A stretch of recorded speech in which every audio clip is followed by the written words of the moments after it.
Time now to talk some Giants football. And to do that, we bring in our Giants analyst, Paul Dottino. Paul, as always, we appreciate the time. What goes on during this time of the year with training camp happening at the end of the month? What happens during this time of the year with a pro football franchise? Well, right now, the coaches are taking a little bit of a respite before they report back to the Giants' offices and the facility on July 22nd. Now, the thing that the players are doing is they're kind of going over their playbooks and they're going over all the things that they were told before they went on summer hiatus. And quite frankly, it wouldn't surprise me if some of the rookies are even calling up some of the veterans and asking them questions and trying to figure out if they can get a head jump so that once they get back to practice, they at least have a better concept as to what's going on. And sometimes you'll even have some players, and this is not unlike guys around the league, who get together on their own, especially quarterbacks and receivers, who may just want to throw for a while.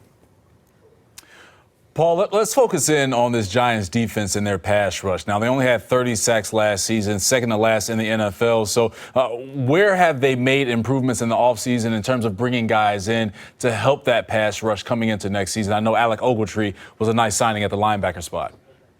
Sure. Well, they actually did two big things. At least they think they're going to be big things. They drafted Xavier Jimenez out of Old Dominion, a 1AA FCS player in the third round of the draft. Now, this is a guy who is a bona fide speed rusher. He's got a tremendous amount of moves, but he's going to need to increase his power. He's going to have a much stronger power quotient if he's going to succeed as a rookie pass rusher in his first year of the NFL. The other thing that they think they did is signing Marcus Golden, the free agent linebacker from the Cardinals. Now, back in 2016, he had 12 and a half sacks. The next year, he had ACL surgery. Then last year with the Cardinals, he was a shell of himself. Now, you guys know they usually tell you that first year back from ACL surgery, you're not going to be the same player. It takes you 2 years to recover. Well, the Giants are really hoping he recovers in a big way because he's the only guy on their roster right now who has proven that he can get double-digit sacks in the National Football League.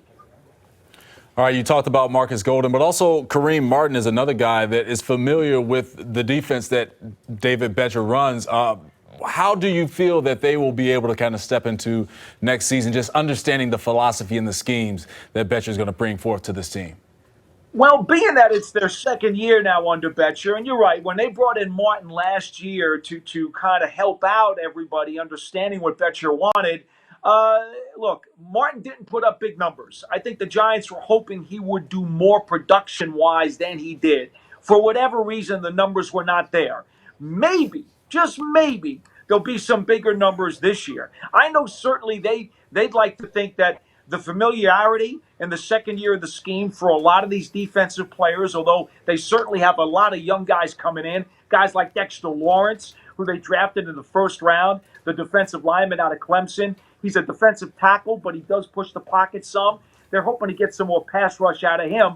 But guys like Tomlinson and Hill and Lorenzo Carter, a holdover linebacker from last year who had 4 sacks as a rookie, the Giants are really banking on a team pressure package. They may not have the one stud who's going to get a ton of sacks. They're simply hoping that the scheme, the familiarity with that scheme, and the further development and maturity of some of last year's young guys will help their pass rush.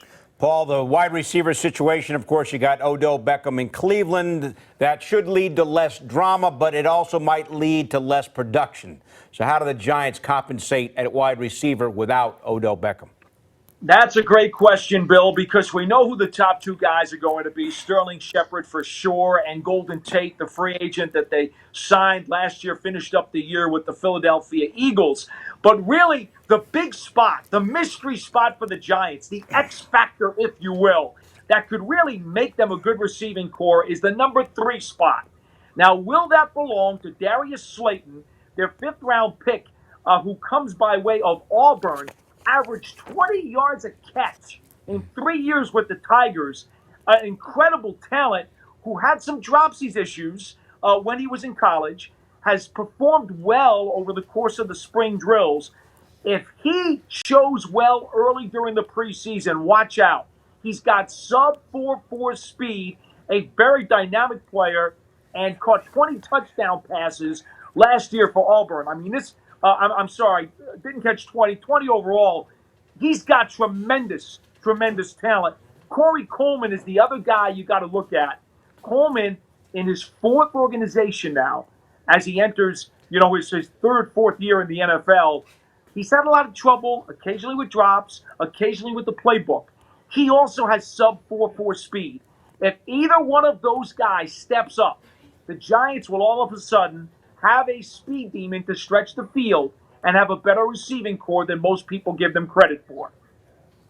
And Paul, I know another name that the Giants hope steps up when it comes to that receiving core is Evan Engram. How do you see his role growing and expanding coming into next season? They have a lot of hope and a lot of praise in terms of what he can do on the field. Yeah, they sure do. And it's interesting you mentioned Engram. Okay, he's a tight end by trade. We get that. But he's a very, very big part of the receiving game. Let's face it, over the course of his career, okay, he's caught roughly, 4.5, 5 balls a game for about 50 yards a game. But last year, after Odell Beckham got hurt and he missed the final 4 games of the regular season, Ingram's numbers went up to 7 catches a game for 80 yards a game. All of a sudden, he became a much bigger part of the passing attack.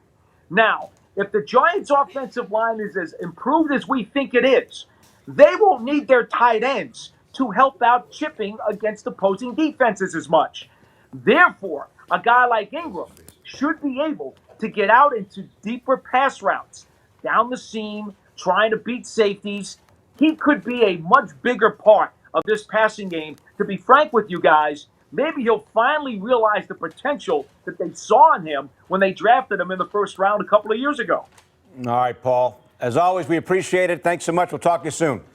Always good to talk to you guys. For more great videos from the MSG 150, check out right there. And remember, our show is on Monday through Thursday, 8 to 10:30 p.m. on MSG Network and MSG Go.